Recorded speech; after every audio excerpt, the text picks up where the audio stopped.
creepiest thing we've ever been given were voodoo dolls of ourselves.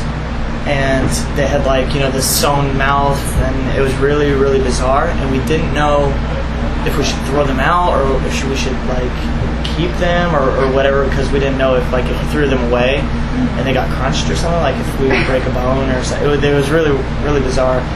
Now that I'm thinking about it, I don't even know what we did with them. Wow. I'm still alive, so that's good. The craziest thing that anybody's ever done, we've had people, I guess, or the creepiest thing rather, I've had people show up at my house. Wow. They find out where I live, and that's always, it's just weird because I like to walk around the house naked, and so there's probably going to be a video at some point in time of someone just or a picture. Being in an enclosed bus for long periods of time, do you all fight? I said naked and you said with clothes. Alright, so what was the question? Being in an enclosed bus for long periods of time, do you all fight? Not really as much as people would think. It's crazy being around that many people in such a small space, but I think we have a system down to where the crew wakes up and they build the stage, they make sure the guitars and drums and piano, everything works, and then we wake up later and we just kind of have the whole bus to ourselves. Then we come in, do sound check, do interviews while they're on the bus, and it's kind of, I think we manage our time really well, and the only thing we fight about is who ate the last piece of pizza or stuff like that. So it's nothing really serious or detrimental. What clothes do you wear? We've had several fans. That was a question? Yes. Well, I stay very clean, but I also wear Dolce & Gabbana light blue. Okay. Several people.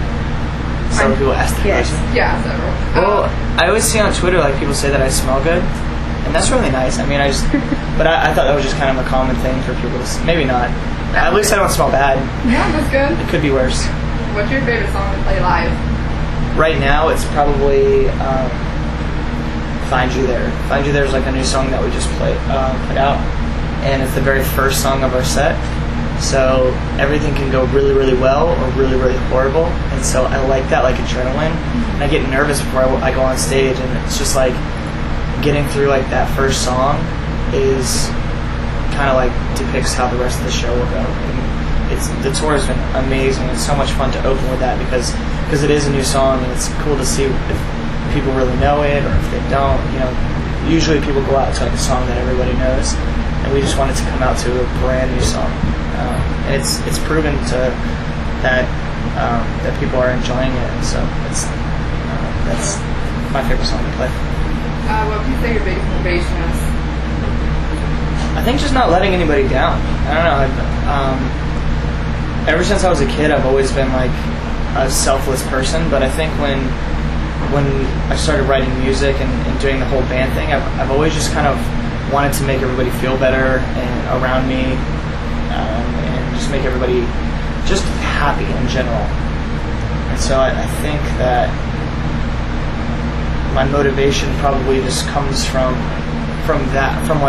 seeing the lives that I affect, whether it's through a song and somebody says your song saved my life, or your song made me feel better or got me through hard times or stuff like that. I think that's the best compliment that I could get, and it motivates me to continue doing what I do and just to keep being that selfless person that wants everybody else to be happy.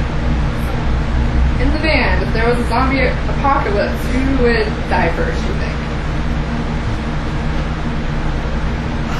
Probably Charles. Because he would probably be videotaping himself and just not see it. And it would probably be good footage because the zombie would eat him. But Danny and we're from Florida. Well, we're all from Florida, but we have a lot of guns. And so I think that we would... You would last longer? I think we would last longer. I think we would board up my house. I think the whole band would come to my house since I have the biggest house, and we barricade it and bunker it down. And then I would just give everybody a couple of my guns and just to fend off themselves. And I have a very ferocious Chihuahua. Perfect dog for He's that. a lover. But he would be like, we'd throw him as like a decoy, and then shoot the Good zombies. job. Good. Will you do any vlogs in the future? Will I? Yeah. I want to. I'm obviously influenced by Charles and seeing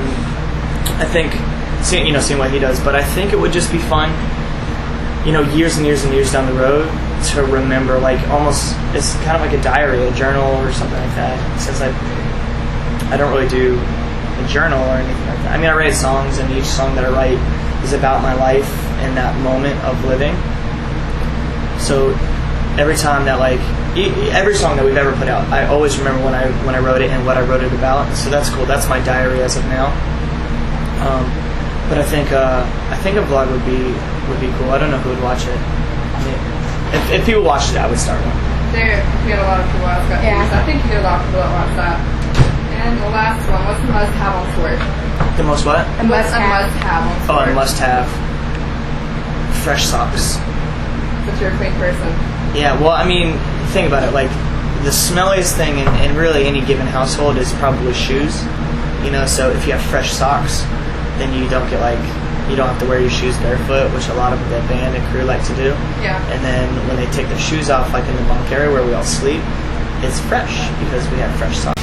Friday is forever.